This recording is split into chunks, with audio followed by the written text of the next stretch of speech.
Dr. Fasil Gebreyes, board member of AFSA, Dr. Milion Balai, general coordinator of AFSA. All protocols allow me to express my most sincere thanks to the government of Ethiopia and the organizers for inviting Sweden to participate and make remarks during the African Chiefs Gathering and Policy Convening on the African Food System Conference, held here in the lovely and fast-growing city of Addis Ababa, Ethiopia. We all know that access to food is a universal human right, and zero hunger constitutes the second Sustainable Development Goals.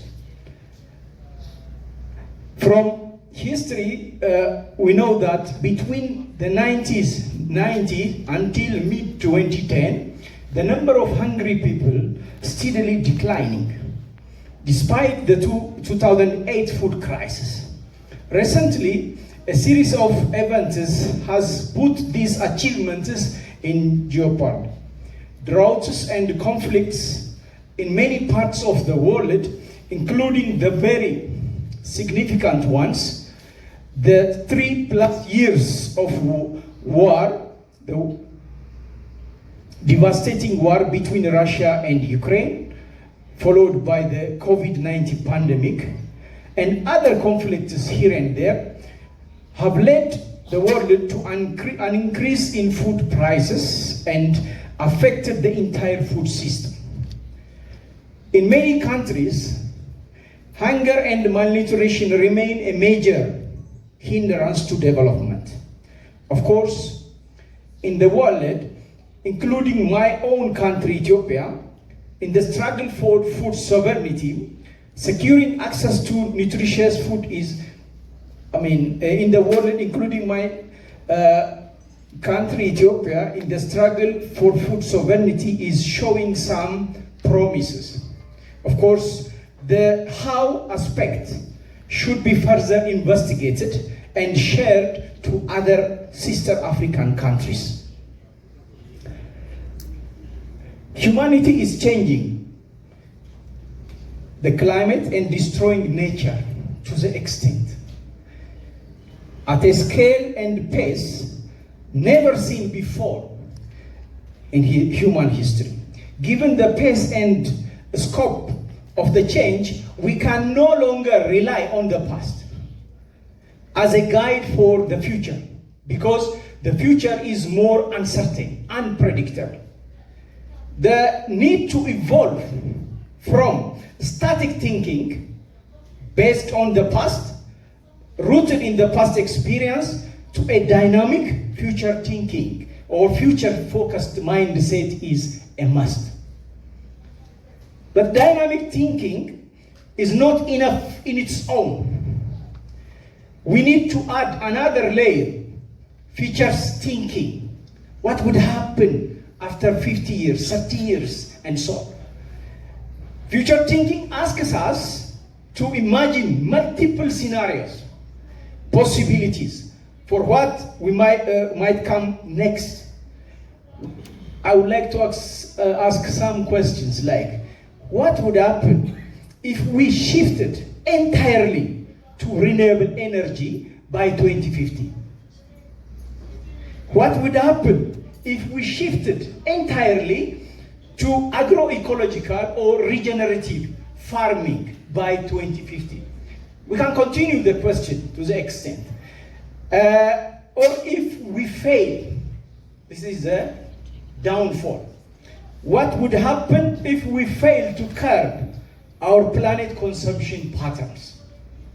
That is the kind of thinking. We have to start future thinking. That means we must prepare for different scenarios, multiple scenarios, and for a range of outcomes, and craft more resilient strategies exploring these different paths. Let me take one example. Let us take the issue of urban planning. Static thinking might focus on the city's needs today, with anticipating the increasing number of population and the demands for that increasing population.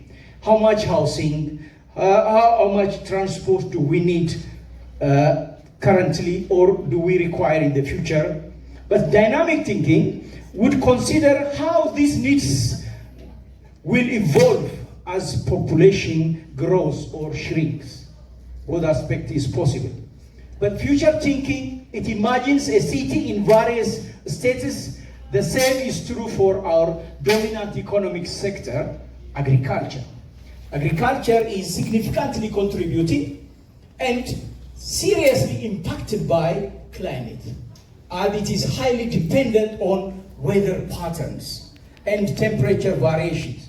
Importantly, future thinking is not about predicting the future with certainty, but rather about broadening our understanding of what is possible, plausible, probable, and preferable.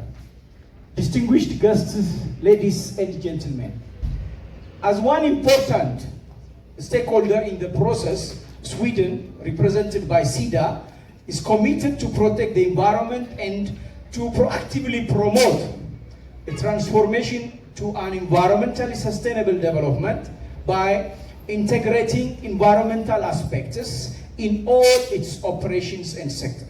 For many reasons, over the recent years, Sida has raised the level of its climate and environmental ambitions considerably. Sweden is always determined to contribute to meeting national and international climate and environmental goals. By far, Sida's greatest climate and environmental impact is indirect. Through